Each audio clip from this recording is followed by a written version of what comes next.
So can I ask you your opinion about something? No. So there was this article in the Times about a woman and her little boy living in rural Appalachia. And the boy was born deaf, but the mom didn't notice. Whoosh.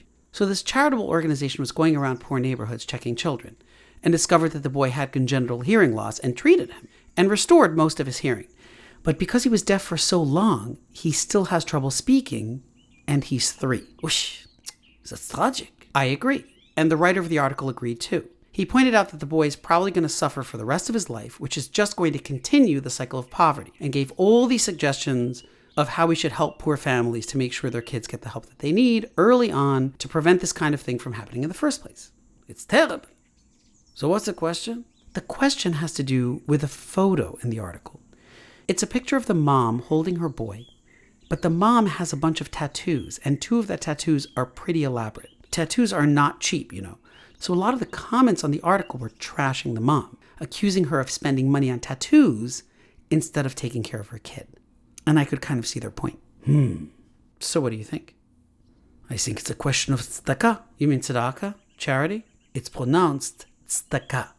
And tzedakah is not exactly charity. What's the difference? When you see a person in need and you feel for that person and want to help them, you're giving charity. It's an act of love. Tzedakah has charity built into it, but tzedakah has an additional ingredient. Tzedakah comes from the root word tzedek, which means justice. What does giving to a poor person have to do with justice? It's about recognizing that we have what we have because we are fortunate. And when we see someone who's struggling to make ends meet, it's not just a nice thing for us to help them out. It's also our responsibility. It's our duty because it's justice. It's a fair and the right thing to do. But I guess that's my point. I don't see what it has to do with fairness or justice. For example, if I worked hard and earned money and bought my car, then my car belongs to me. It's mine. You own your car. Yes. And what happens if, chas v'chalila, you lose your job and can't afford to pay for food? Will you eat your car? No, I'll sell it. And where will you sleep?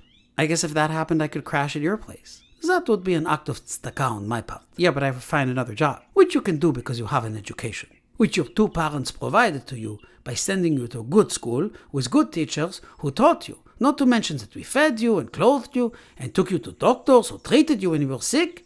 So maybe your car belongs to us. Okay, I get it. I'm grateful, all right? There, you have it.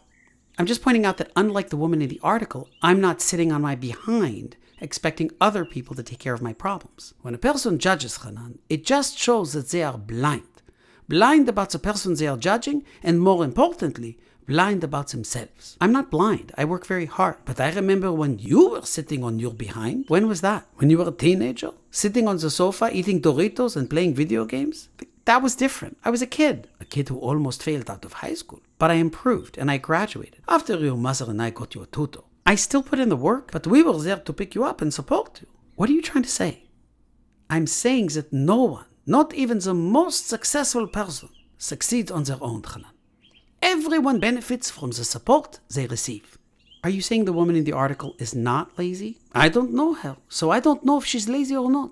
It's not for me to judge. What I do know is that I personally know many middle-class and rich people who are lazy, but they don't suffer the same consequences for their laziness. Have you ever considered that maybe she never even had a chance? Okay, you convinced me. I guess if a poor person asks me for money, I'll consider giving them some. You really are missing the point. What? Why? Tzedakah is not charity. It's not about your willingness to indulge in people's requests. Tzedakah is not about you. Do you think people wake up in the morning excited to ask you for money? I can't change the reality that people are poor, Daddy, but you can change the way you treat them. Well, like I said, if a poor person asks me for money, I'll consider giving them some. When you were in graduate school, struggling to pay your rent, did you ask your friends for money?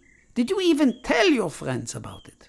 No. Why not? Because it's none of their business. Shtuyot! You didn't go to your friends because you would feel embarrassed. And once again, your parents were there to help you. Who is there to help her? Tzedakah is about justice. She's a human being just like you and me. And she deserves to be treated with the same dignity as you and I want to be treated. You don't want to feel embarrassed, And you need to make sure that she doesn't either. How am I supposed to prevent her from being embarrassed? One way is to give anonymously. You give, but you don't know who you're giving to, and they don't know who they're receiving tzedakah from. No one has to be embarrassed. If it's anonymous, how am I going to get credit? Credit for what? It's about her humanity and her right to live a dignified life. Not to be cynical, but how do I know she's not going to use it for her personal tattoo fund?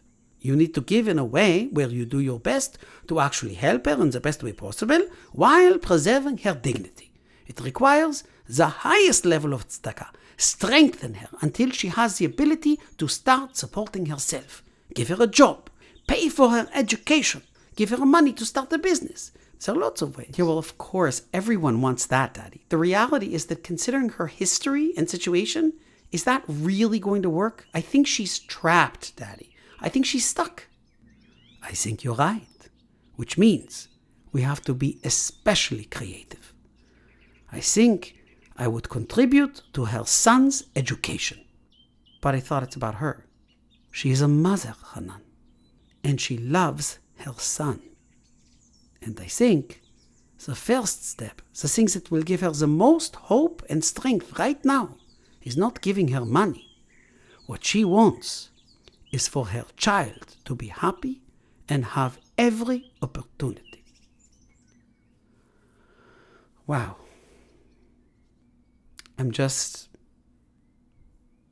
Giving doesn't come that naturally to me, Daddy. It's like exercising. You have to push yourself to do it, but once you do it, you feel great. And you also need to remind yourself how fortunate you are.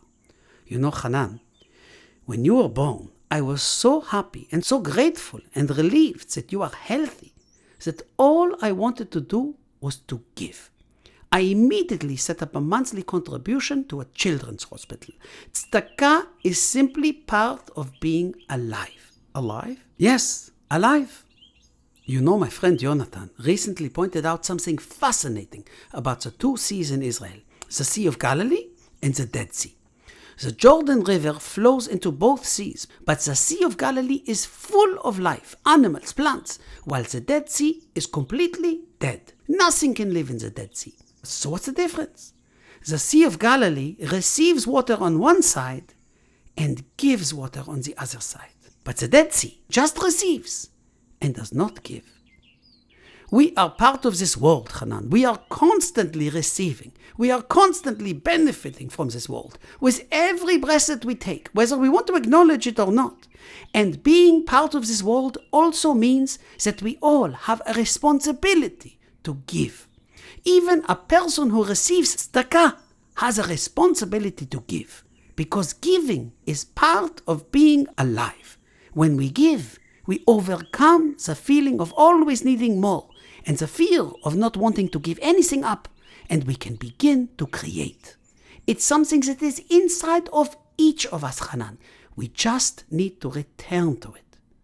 Tzedakah, giving, allows us to see that in reality, Hanan, we are all that mother who wants nothing more than to know that her child is okay.